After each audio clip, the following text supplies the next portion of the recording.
Yes, children. So finally we understood about the absolutism. Okay, that means the complete power will be with the hands of, the single, that is a kind of monarchy. Okay, so the maximum power will be the hands of only the single person. It will not be divided. Okay, and then the next one we can see that utopian refers to a vision of the society which is ideal that it cannot exist in reality. So what he was imagining about the world, he was imagining like a utopian world. That means it is like a everything, it is like a perfect, the everything ideal world or the perfect nation he was imagining. So where in reality it will not be exist, that kind of world or the society he was imagining, the ideal with perfect, the concepts or with perfect ideas, the world will be built. See here, for example, according to this Sorrieu, the utopian, the vision, the people of the world will be identified through their flags and their national costumes. So how he was imagining, children, for example, he is telling utopian vision, that means the everything will be perfect and ideal. Okay, it is like a ideal nation or ideal country.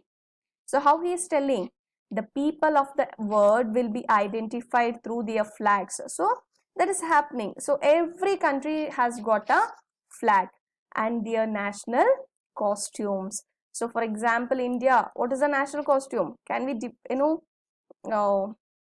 mention that, children? So we have got the different culture, different costumes, everything. So where it will not be coming existence, that is will not come for reality, that kind of ideas he has got. Okay, see, nationalism emerged as a force in the 19th century which brought drastic changes in the political and the mental world of the Europe. So finally what happened in the 19th century? Finally, okay, finally in the 19th century, this nationalism, that means having their own country, own ideal country where their ideas will be supported, their interest will be supported, and where other nations or other countries will not be influencing on their ideas or the interest. Okay, so in the 19th century it has came with the drastic changes. So drastic changes not only in the political, even in the mental world of the Europe. Okay, the political changes, along with that even the mental world of the Europe. Okay, so we understood what is the political changes we can see. Most probably this monarchy has been abolished. So for example, we have studied about the French Revolution. So what happened there, children? Beginning, monarchy has been abolished and they adopted constitutional monarchy. And then again what happened? The power came to the hands of, this has been came to an end and they adopted the republic. And again, due to the political instability, again the entire power has gone to the monarchy, that is Napoleon. Okay, so like this the changes were there. So the political changes, along with that political changes, the mental world of the Europe, the how to look towards the country, that vision has also started to change in the minds of people. Okay, see, this resulted in the emergence of the nation state in Europe by replacing the multinational dynastic empire. Okay, what here they are telling, children? Finally, due to this, the drastic changes in the nationalism. So finally what happened? The emergence of the nation state. So we have to see there are two kinds, children. One, it is the nation state, and the one more, it is model state. Okay, the modern state and the nation state. So here what happens? The nation state, in the emergence of the nation state in Europe, by replacing, they started to replace this multinational dynastic empire. So what happens? They had a different monarchical, the monarchies were there, the kings were there, dynasties were there. So finally, they started to replace this multinational dynastic empires, and they started to build, yes, nation state, okay, where they'll be having a united, the people will be having the feeling of unity among themselves, and where they'll be sharing their brotherhood. See here, in the modern, that is a nation state, and coming to the modern state, there is a centralized and sovereign power control exercised over a defined territory. So here modern state, what they are telling, yes, the sovereignty, that means the complete power will be with the hands of the single, the person, that is like a monarchy. No other, the form of government will be existed. Okay, that kind of, the administration, our government was there. And if we start understanding about the nation state, see, in a nation state, the citizens and the rulers developed a sense of common identity. So that is a reason everywhere they'll be struggling to get this nation state or the nationalism. Yes or no, children? So what happens here? Both citizens and even the rulers, they will be having a sense of common identity, okay, and shared history which was forged through struggle by the leaders and common people.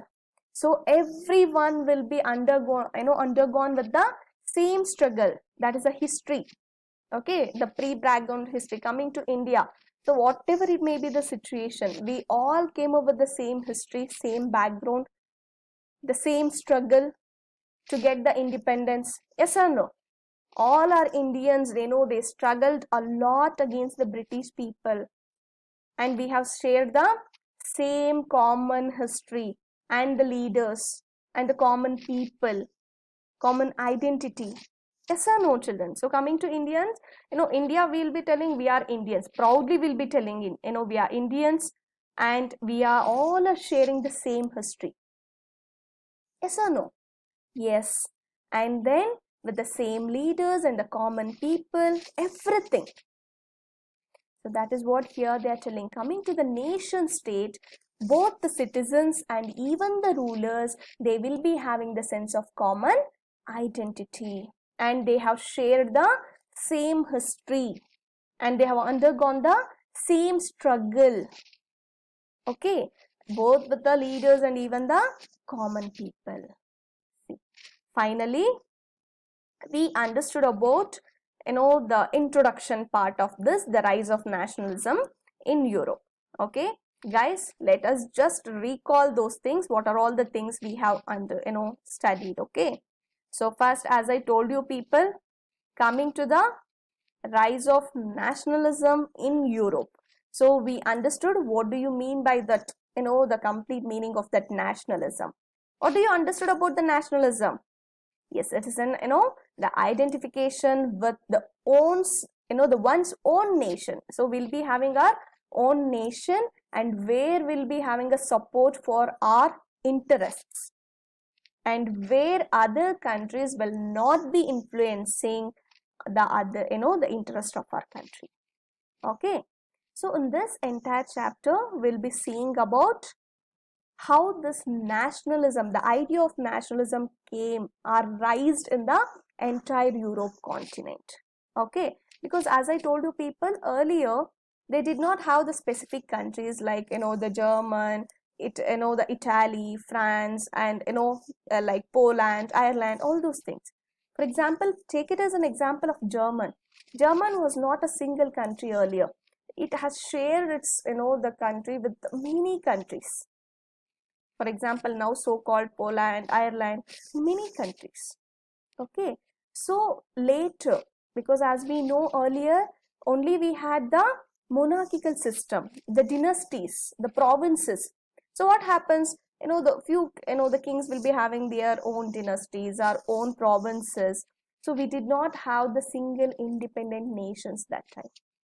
Okay, so that is a reason. For example, even in India also we have seen that. Yes or no, children? What happened? So we had, the Marathas, we had Mughals, we had, the Pandavas, Pallavas, many things. Pandyas. Yes or no? So that time, it was not like a entire India. It was like a, the small provinces was there. So that is the reason in Europe, in the entire Europe continent, the countries, they started to struggle to get this nationalism, the idea of nationalism. So in this entire chapter, we'll be studying about that. Okay, see. And coming to here, the Frederic Sorrieu, he is a French artist, and he started to imagine or visualize about the whole world, and he started to express those his ideas in a form of paintings. Okay, so he started to express in the form of paintings those his dreams are the ideas. So in his dream, he was thinking the entire world was made up of democratic nations and the socialist republics. Okay, so in his dream, he was visualizing the entire world was made up of democratic nations. Okay, where everyone are equal and treated equally, and everyone have got the freedom and the rights. Okay, see here. And Frederic Sorrieu in his first print series depicted the men and women of all ages and social classes marching in a long train to pay homage to the Statue of Liberty. So what is irrespective of the social classes, irrespective of the ages, both men and women like a human train, they were marching towards the Statue of Liberty to pay the homage. Okay, see. And this procession way past. So all these countries, they were passing, and it was symbolizing. See here. We can see the Christ, saints, and the angels, gaze upon the scene from the heaven. They were, that was the symbol of symbolizes the fraternity among the nations of the whole world. Okay, it was a fraternity of the whole world.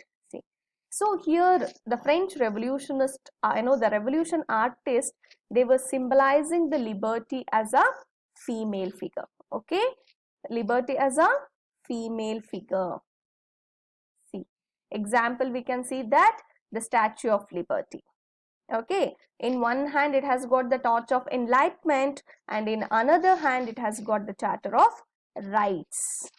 Okay, yes. And we have understood about the absolutism. The absolutism means the power will be given only to the single person. It's like almost like a, the dictatorship. No other people will be having rights to question. Okay. And utopian, the idea of utopian also he started to imagine. That means he started to visualize the entire world with the perfect and the ideal nations. Okay, where it will not be exist in reality. For example, he was telling that the utopian vision, the people of the entire world will be identified based on their flags and their the national costumes which they wear. Okay, and then this nationalism in the 19th century brought the drastic changes, the lot of changes in the political and even the mental world of the Europe. And then we started to see the nation state and even the modern state. So the modern state, what happened? The centralized power, the sovereign power control exercised over a defined territory, that is like a monarchy.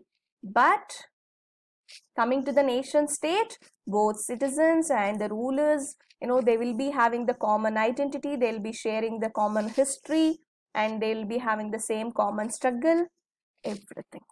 Okay, hope you guys understood, right? So in this entire chapter, we'll be studying about how European countries struggled and became then the own independent nations. Okay, thank you all children. If any doubts, please let me know. I'm there to help you out. Okay.